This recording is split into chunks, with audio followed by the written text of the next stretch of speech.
আসসালামু আলাইকুম, নাইম টিচিং পয়েন্টে তোমাদের স্বাগতম। আজকের এই ভিডিওতে আমি তোমরা যারা 2024 সালে এসএসসি পরীক্ষার্থী আছো তোমাদের ইংলিশ সেকেন্ড পেপারের প্যারাগ্রাফ সাজেশন দেব। আমার এই সাজেশনটি হলো সকল বোর্ডের জন্য। আমি এই সাজেশনের সর্বমোট 15টি প্যারাগ্রাফ রেখেছি। এবার আমি তার মধ্যে কয়টি তোমরা ভালো করে পড়বা ওইটা বলবো। আমরা আগে দেখিনি প্যারাগ্রাফগুলো। এক নম্বর যেটা একদম এ ফার্মার অথবা the life of a farmer, একই কথা। এ ফার্মার যে কথা, the life of a farmer একই কথা। যেখান থেকে যে কোনো একটি তোমরা শিখবা।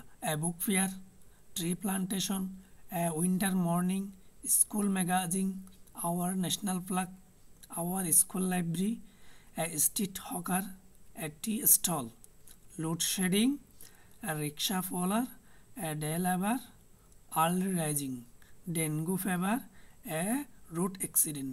এই সর্বমোট 15টি প্যারাগ্রাফ তোমাদের সাজেশনে রাখলাম। এখন আমি আলোচনা করব কোনগুলো তোমরা পড়বা। অর্থাৎ সবগুলো তো পড়ার দরকার নাই, জাস্ট 15টি যারা পারবে, যাদের একদম টার্গেট হচ্ছে এ প্লাস, তারা অবশ্যই সবগুলো দেখবে। কেন যাতে কোনো রিস্ক না নেওয়া হয়, যেটার আসক তোমরা আনসার করবে, যেহেতু তোমাদের টার্গেট এ প্লাস। আর যারা মোটামুটি ভালো করতে চায়, 50 থেকে 70-এর মধ্যে পেতে চাও, তাদের জন্য আমি কোন প্যারাগ্রাফগুলো দেখবে এখন এগুলো নিয়ে আলোচনা করব। যদি বলতে গেলে তোমরা এখান থেকে সর্বমোট 60টি দেখতে পারো। 60টি প্যারাগ্রাফ তোমরা খুব ভালোভাবে দেখতে পারো।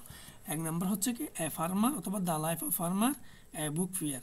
A farmer, the life of farmer, এটা একটু খুব ইম্পর্টেন্ট আসে, এটা একটু তোমরা ভালো করে দেখবা।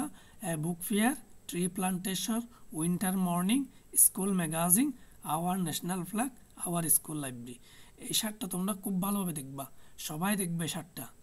এরপর যদি তোমরা সময় পাও, মানে এই 7টা শেখার পর যদি সময় থাকে, তাহলে বাকি একটা তোমরা দেখবা। অবশ্যই সবাই এই 7টা ভালো করে শিখবা। এরপর তোমরা এই বাকি 8টা শিখবে। তোমরা যদি এগুলো আমার এই সাজেশনটি ফলো করে পড়ো, তাহলে অবশ্যই তোমরা ইনশাল্লাহ কমন পাবে। আর অবশ্যই তোমরা এমনভাবে পড়বে অর্থ বুঝে। ইংরেজি প্যারাগ্রাফ পড়ার মেইন কারণ হচ্ছে তোমরা অবশ্যই বাংলা অর্থ সহ বুঝে বুঝে পড়বা। বেশি করে তোমরা ভোকাবুলারিগুলোর অর্থ মনে রাখবা, তাইলে তোমরা খুব সহজে পরীক্ষার মধ্যে প্যারাগ্রাফের সাথে যে কোয়েশনগুলো দেওয়া থাকে ওটার সাথে মিল করে তোমরা লিখতে পারবে।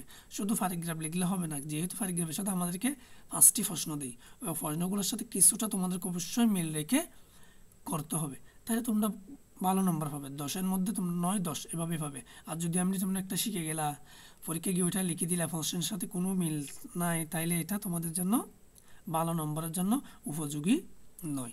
আশা করি তোমরা আমার এই সাজেশনটি ফলো করে পড়বে, ইনশাল্লাহ তোমরা খুব পরীক্ষায় ভালো রেজাল্ট করবে।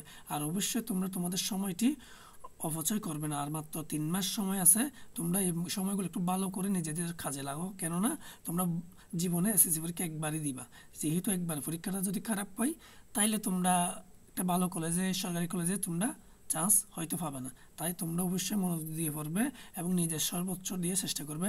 এবং আমি তোমাদের জন্য দোয়া করি যাতে তোমরা পরীক্ষার জন্য ভালোভাবে প্রস্তুতি নাও। মহান আল্লাহ তাআলা তোমাদের সুস্থ রাখে, তোমরা ভালোভাবে পরীক্ষায় অংশগ্রহণ করে ভালো রেজাল্ট অর্জন করতে পারো। পরবর্তী ভিডিও দেখা হচ্ছে, ততক্ষণ তোমরা ভালো থাকবে, সুস্থ থাকবে। আল্লাহ হাফেজ, আসসালামু আলাইকুম।